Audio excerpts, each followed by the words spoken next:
Hello everyone, সবাই কেমন আছো? আশা করছি সবাই খুব ভালো আছো, আমিও ভালো আছি। তো বিয়ের সিজন চলছে ফুল দমে। তো 24শে জানুয়ারি তো প্রচুর বিয়ে ছিল। তো 26শে জানুয়ারি আমাদেরও একটা ইনভিটেশন ছিল। তো এটা হচ্ছে মানবাবুর এক ফ্রেন্ডের বিয়ে ছিল।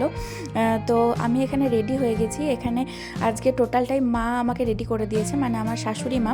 আর এই প্রথমবার না শাশুড়ি মা আমার ভিডিওটাও করে দিচ্ছে। তো মা আগে হয়তো খুব কম একটা কি দুটো ভিডিও করেছে, আমার করে দিয়েছে, মানে ভিডিও ধরে দিয়েছে।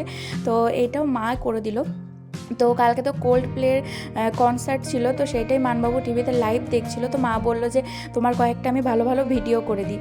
তো সত্যি মা কিন্তু খুব ভালো করে ভিডিওটা করে দিয়েছে। তো মাকে আমি দেখিয়ে দিয়েছিলাম। আর এই যে আইডিয়াগুলো সিঁড়ি থেকে নেমে আসা বা উপরে ওঠা, এগুলো সব মায়েরই আইডিয়া। মা বলল যে করে দিই, তুমি যখন এখন ওপরে যাচ্ছই তো একটা করে ছোট করে ভিডিও করে দিই। তো এই যে দেখো, তারপরে বিয়ে বাড়িতে চলে এসেছি। আর এই যে দেখো বরবউকে কত সুন্দর লাগছে। তো তারপরে আমরা মিয়া বেবিও এখানে দাঁড়িয়ে গেলাম। তো আমাদের তো দুজনের কোনো সেলফি বা কোনো ছবিই নেই। তো ওখানে যে ক্যামেরাম্যান দাদা ছিল, সেই দাদাই আমাদের ছোট্ট করে একটা ভিডিও করে দিল। তো বেশ হেল্পফুলও ছিল, মানে বেশ খুব সুন্দর করে ধরে ভিডিওটা করে দিয়েছে, ধৈর্য ধরে। তো যাই হোক, তারপর আমরা এখানে একটুখানি গল্প করলাম, তারপরে নিচে চলে এলাম স্টলের কাছে। তো এখানে প্রথমে দুজন মিলে গরম গরম চিকেন পকোড়া নিয়ে নিলাম। আর মানবাবুকে তো তখন একবার দেখলে, কিন্তু ও ভিডিওর সামনে আসতেই চাইছে না। তো উনি এখন আর কি সেলিব্রিটি মানুষ হয়ে গেছেন, তো ওনাকে জোর করে আনলাম। তারপরে এখানে জিলিপি আর রাবড়ি নিলাম। তো এদিকে না জিলিপি রাবড়িটা বেশ ফেমাস, মানে রানীগঞ্জে। তো আমি প্রথমবার খেলাম জিলিপি রাবড়িটা, আমার তো বেশ ভালোই লাগলো। আর এখানে দই বড়া ছিল, তারপরে ভেজ পকোড়া ছিল, কোল্ড ড্রিঙ্কসের একটা কর্নার ছিল, তারপরে মিঠা পাতি পান ছিল, তারপরে কফিও ছিল।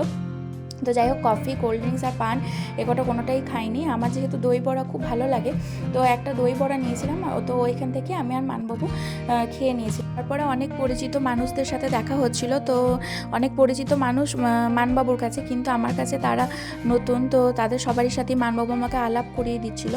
তো কলেজের বেশিরভাগ জনেই ছিল। তো মা থাকলে ভালো হতো, তো মা তো আসতে পারলো না, মায়ের শরীরটা খুব একটা ভালো ছিল না। আর আজকে আমার লুকটা কেমন লাগছে অবশ্যই কিন্তু কমেন্টে জানিও। হেয়ার স্টাইলটাও মাই করে দিয়েছে। তো মা বললো এক সাইডটা ওপেন থাকা আর এক সাইডটা একটু ক্লিপ দিয়ে মুড়িয়ে করে দিই। তো যাই হোক, খুব ভালো লাগছিলো আমার। আর এখানে দেখো ভেটকি পাতুরিটা কিন্তু দারুণ টেস্ট করেছিল। তো গরম গরম ঝরঝরে ভাতের সাথে ভেটকি পাতুরি, স্টাফড আলুর দম, এগুলো কিন্তু হেভি লাগছিল। আর আজকে খাবারের মেনুগুলো সবই কাঁসার থালা বাটিতে পরিবেশন করা হয়েছিল। পাতে মিষ্টি মুখ করে আজকের ভিডিওটাকে এন্ড করলাম।